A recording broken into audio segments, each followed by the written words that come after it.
तो दोस्तों शुरुआत करते हैं ट्रायल मैरिज पार्ट 5 की। चैंगशू गुलिंगशे से बात कर रहा होता है, फिर गुलिंगशे वहाँ से जा रही होती है। तभी चैंगशू से रोकता है और बोल रहा होता है कि मैं भी तुम्हारे साथ तुम्हारे घर चलूँगा।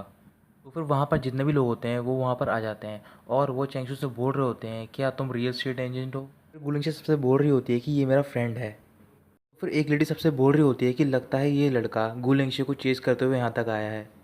फिर वो दोनों एक साथ जवाब देते हैं, तो फिर चैंगशू हाँ बोलता है और गुलिंगशे ना बोलती है। फिर वो सारे लोग वहाँ से चले जाते हैं। फिर चैंगशू गुलिंगशे घर पर जाता है, तो फिर वहाँ पर अंकल जाओ होते हैं और वो उनसे बात करने लग जाता है। चैंगशू अंकल जाओ से पूछ रहा होता है कि आप यहाँ पर क्या कर रहे हो। तो फिर अंकल जाओ बोलते हैं कि वो गुलिंगशे की मॉम के लिए यहाँ पर आए हैं।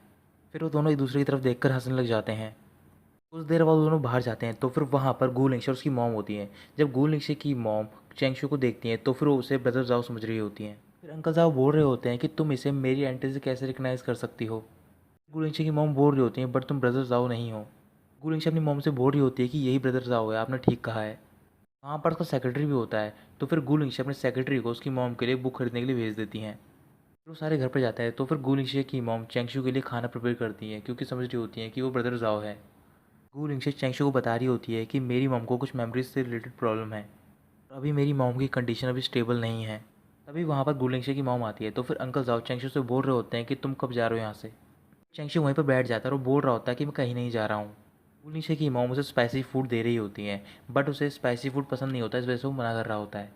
फिर गुलिंगशे की मॉम खड़ी होती है और उससे पूछ होती है कि तुम कौन हो, तुम ब्रदर जाओ नहीं हो। फिर गुलिंगशे अपनी मॉम को अपने रूम में लेकर जाती है, तो फिर चैंगशू अंकल जाओ से बोल रहा होता है कि मेरे पास ट्रीटमेंट है और मैं इसकी मॉम को ठीक कर सकता हूँ। अंकल साहब बोल रहे होते हैं मुझे पता है कि तुम उसकी हेल्प करना चाहते हो, बट तुम्हें फिर भी वापस जाना होगा।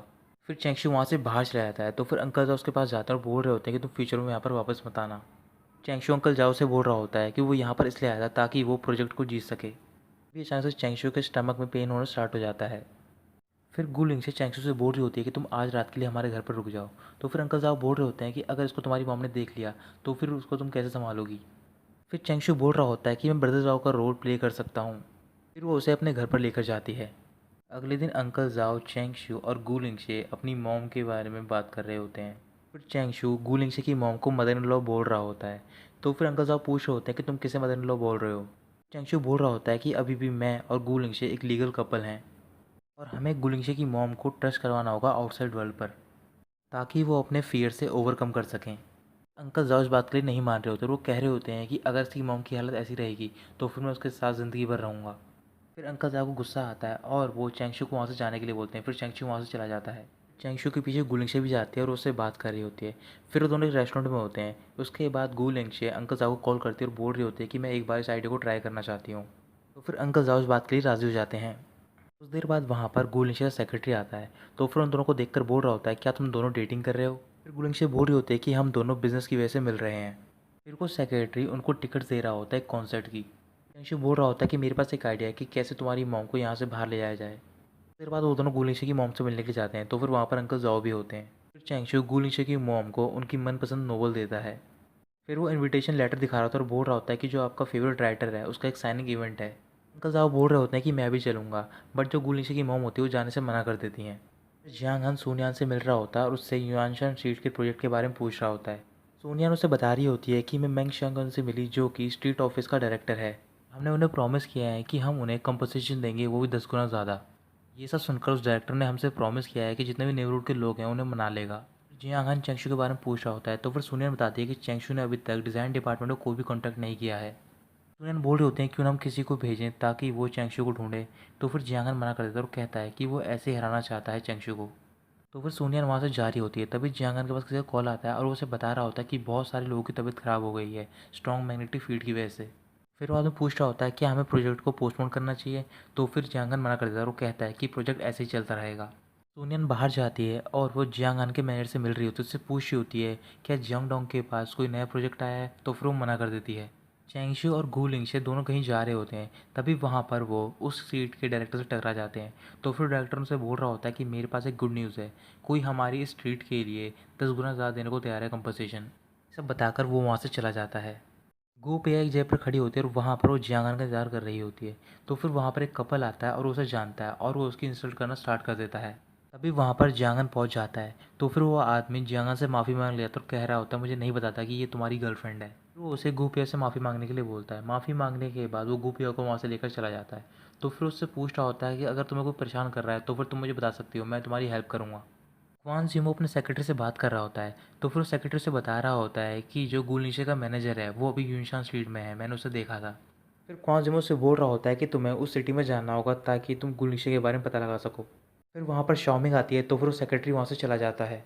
फिर शाओमिंग क्वान जिमो से बोल रही होती है कि मैं तुम्हारा आंसर सुनना चाहती हूँ, क्या तुम चाहते हो कि मैं यहीं पर रुकूँ तुम्हारे साथ।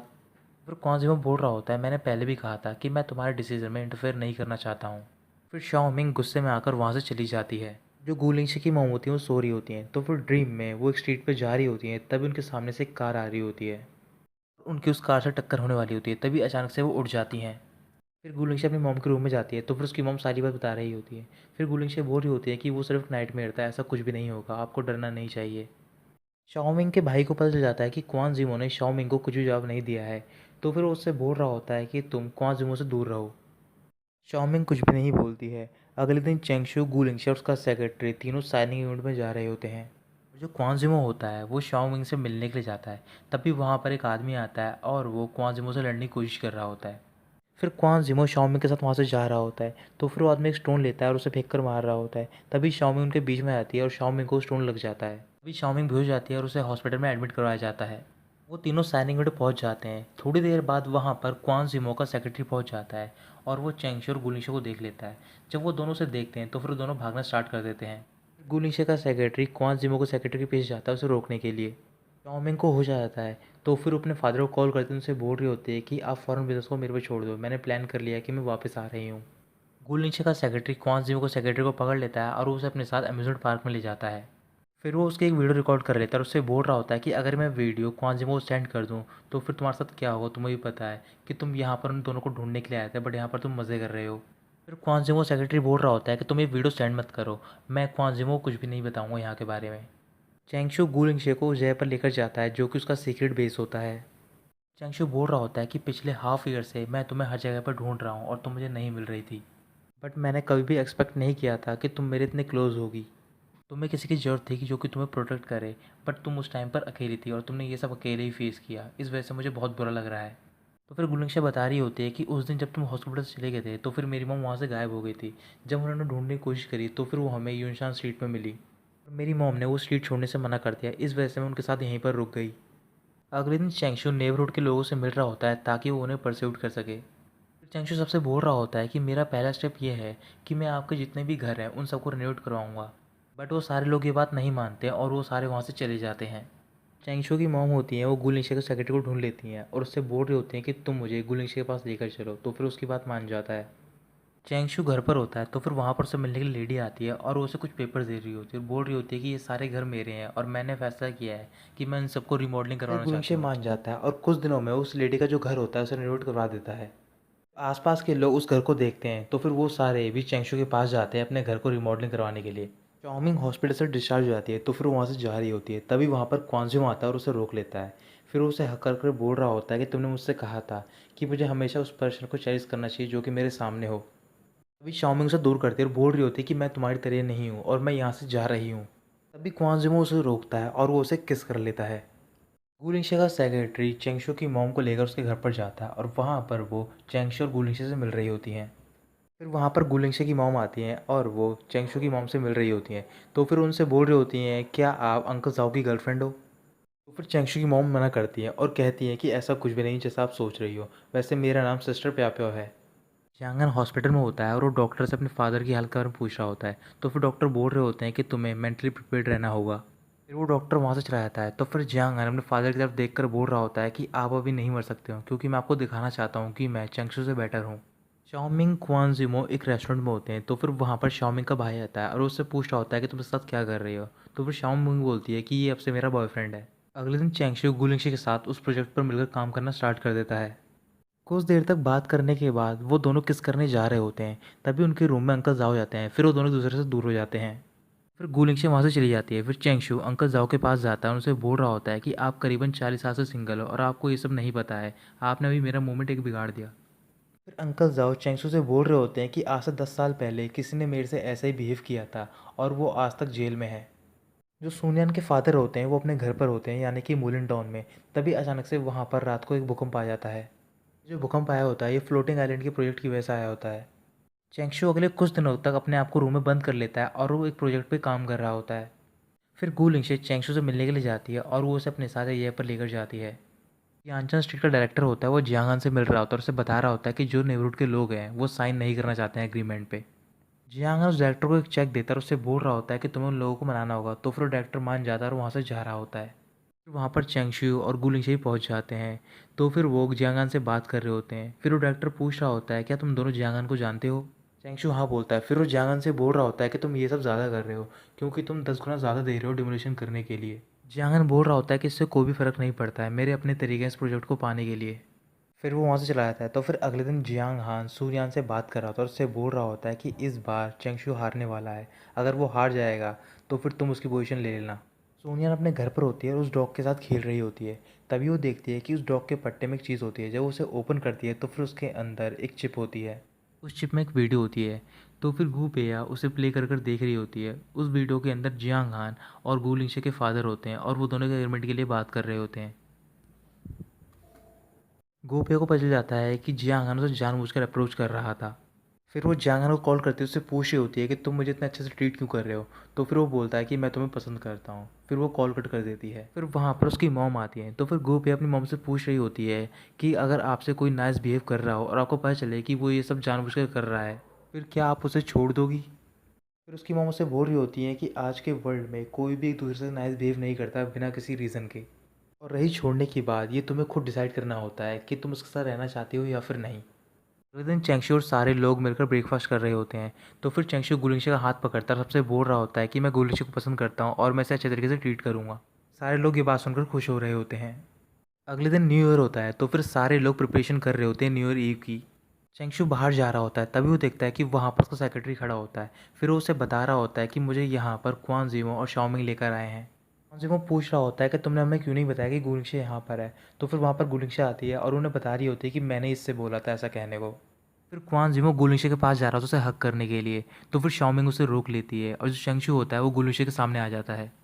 फिर शाओमिंग क्वान जिमो के पास जाती है और उन्हें बता रही होती है कि हम दोनों डेट कर रहे हैं। वहाँ पर क्वान जिमो की कार पार्क होती है। तो फिर वहाँ पर स्ट्रीट का डायरेक्टर आता है और वो कार हटाने को बोल रहा होता है। फिर क्वान जिमो बोल रहा होता है तुम्हें पता भी है कि ये कार कितनी महंगी है और उसकी स्पेशलिटी के बारे में बता रहा होता है। भी अचानक से चेंगशू को एक आइडिया आता है और वो वहाँ से चला जाता है। फिर उसके बाद वो सारे अपने कपड़े चेंज करते हैं और घूमने के लिए जाते हैं। अंकल जाओ गुनिशे की मॉम के पास होते हैं और वो उनसे बोल रहे होते हैं क्यों ना हम दोनों ही बाहर चले, बट उसकी मॉम जाने से मना कर देती हैं। इसी तरीके से अंकल जाओ रात को गुनिशे की मॉम को बाहर ले जाते हैं। फिर कुछ देर बाद वो सारे घर पर जाते हैं और साथ मिलकर डिनर कर रहे होते हैं। कुछ देर बाद वो सारे फायर वर्क्स देखने के लिए बाहर जाते हैं। तो फिर अंकल जाओ किसी तरीके से गुलिंगशे की मॉम को बाहर ले जाते हैं फायर वर्क्स दिखाने के लिए। अगले दिन गुलिंगशे अपनी मॉम से मिल रही होती है। तो फिर उसकी मॉम की जो मेमोरी होती है वो वापस आ जाती है। फिर सब लोगों को ये बात पता चल जाती है। तो फिर वो सारे बहुत ज़्यादा खुश हो रहे होते हैं। जियांग हान गोपे के साथ होता है। तो फिर जियांग हान के पास कॉल आता है एक आदमी का और वो उसे बता रहा होता है कि जो यहाँ के सिटी के लोकल्स हैं वो हमारे प्लान से सेटिस्फाई नहीं है। फिर वो कॉल कट कर देता है। तो फिर जियांग हान को पता चल जाता है कि चेंगशू ने वो प्रोजेक्ट जीत लिया है। फिर जियांग हान हॉस्पिटल चला जाता है और अपने फादर को अपने साथ लेकर चला जाता है। गोपिया को ये बात पता चल जाती है। तो फिर वो चेंगशू को कॉल करती है और ये सारी बातें बता रही होती है। तो फिर चेंगशू पूछ रहा होता है क्या तुम्हें कोई आइडिया है कि वो कहाँ पर लेकर जाएगा फादर को। गोपिया बोल रही होती है कि जियांग हान ने सिर्फ यही मेंशन किया था कि वो मुलुन टाउन जा रहा है। फिर चेंगशू सूनिया को कॉल करता है, उससे पूछ रहा होता है कि जियांग हान ने हाल ही में मिलुन टाउन के बारे में कोई मेंशन किया है, क्योंकि जियांग हान वहाँ पर अपने फादर को साथ में लेकर आया है और तुम्हें पता लगाना होगा कि वो कहाँ पर है। फिर सूनियान अपने फादर के पास जाती है और पूछ रही होती है क्या आपने मुलुन टाउन में आसपास किसी स्ट्रेंजर को देखा है। फिर सूनियान के फादर बता रहे होते हैं कि यहीं पास में मैंने कुछ लोगों को देखा था जो कि स्ट्रेंजर्स थे, और वो लोग बता रहे थे कि वो जियोलॉजिकल सर्वे टीम से हैं, वो अर्थक्वेक के बारे में कुछ जानने के लिए आए हैं। फिर सूनियान पूछ रही होती है क्या यहाँ पे अर्थक्वेक आया था। तो फिर उसके फादर हाँ बोलते हैं। जियांगन के फादर को होश आ गया होता है और वो उन्हें जय पर लेकर जाता है। तो फिर उसके फादर बोल रहे होते हैं कि तुम्हें मिस्टेक नहीं करनी चाहिए जो कि मैंने करी थी। जियांगन बोल रहा होता है कि आप मेरी चिंता नहीं करते हो, बल्कि आपको भी पता है कि ये नुएंचन की वजह से मेरी मॉम की डेथ हुई है। जियांगन के फादर बोल रहे होते हैं कि अगर तुम्हें किसी से नफरत करनी चाहिए तो फिर तुम्हें मुझसे करनी चाहिए। फिर जियांगन के फादर बता रहे होते हैं कि ये नुएंचांग इस प्रोजेक्ट को बनाने से मना कर रहा था क्योंकि इसमें काफ़ी ज़्यादा रिस्क था, बट मैं और गुलिंशी के फादर नहीं माने और हमने इंसिस्ट किया इस प्रोजेक्ट को बनाने में। हमने कंस्ट्रक्शन स्टार्ट कर दी। तो फिर अचानक से एक दिन वो कोलैप्स हो गया। फिर वहाँ पर तुम्हारी मॉम भी थी। तो फिर तुम्हारी मॉम को बचाने के चक्कर में चेंगशू के फादर ने अपनी जान गंवा दी और जब तक तुम्हारी मॉम हॉस्पिटल पहुंची तो फिर उनकी डेथ हो चुकी थी। और आज भी मैं इस बात का गिल्टी फील करता हूँ क्योंकि मैंने उस प्रोजेक्ट को बनाने में इंसिस्ट किया था।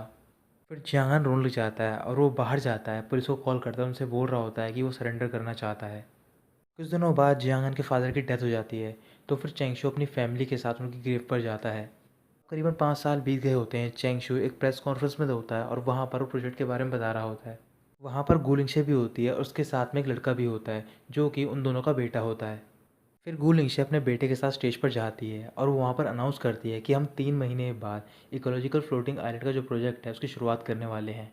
दोस्तों यहीं खत्म होती है इस ड्रामा की स्टोरी। इस ड्रामा को माई ड्रामा सेंड फॉर रेटिंग दी है और इस ड्रामा के टोटल 24 एपिसोड्स हैं। ये ड्रामा 2021 में ब्रॉडकास्ट हुआ है।